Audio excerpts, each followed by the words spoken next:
Shalom Aleichem à toutes et à tous. Les objections émises par les 10 explorateurs pour dissuader le peuple d'Israël d'aller à la conquête de la terre d'Israël, contrairement à Yehoshua et à Caleb, étaient au nombre de 3. La première était d'ordre général. La force disproportionnée des Cananéens. Le texte dit qu'il est puissant, le peuple qui habite ce pays. Bien que Dieu leur a montré des miracles par le passé, l'aide divine serait-elle assez puissante pour surmonter ces nations? En second lieu, Israël a mérité. Est-ce qu'il méritait des miracles? Et le but de la seconde objection était de refroidir le peuple d'Israël. Les explorateurs ont souligné l'effet de la présence de Amalek qui avait précédemment attaqué Israël quand les Juifs avaient montré un manque de foi. Enfin, la troisième objection consiste à répandre le doute au sein de la communauté. Bien qu'il était possible que Dieu montre des miracles lors de la conquête de la terre elle-même, le ferait-il dans les étapes préliminaires? En entendant les observations des explorateurs, les Juifs ont commencé à se révolter. Caleb leur a rappelé alors que Dieu avait réalisé pour eux 3 bienfaits: le partage de la mer Rouge, l'écaille qui était descendue pour les nourrir et la manne. Et par ces simples paroles, il a offert une réponse aux 3 arguments décourageants. La mer Rouge, car devant cette mer, la position des Hébreux était apparue désespérée, devant les forces égyptiennes supérieures, mais leur rappelait Caleb que Moshe a ouvert pour nous la mer, et aucune bataille ne s'en était suivie. Dieu lui-même avait combattu pour eux.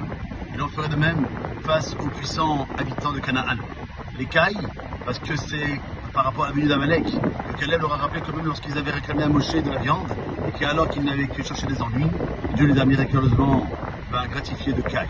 Maintenant encore, bien qu'ils ne le méritent pas, Dieu leur montrerait des miracles. Et puis la manne, le voyage du peuple juif dans le désert n'était qu'une préparation sans relation directe avec leur rentrée en Terre Sainte. Et pourtant, le maître du monde a accompli pour eux le miracle quotidien de la manne, réfutant par là même l'objection des explorateurs sur laquelle Dieu pourrait ne pas nous montrer de miracle à l'approche de Canaan.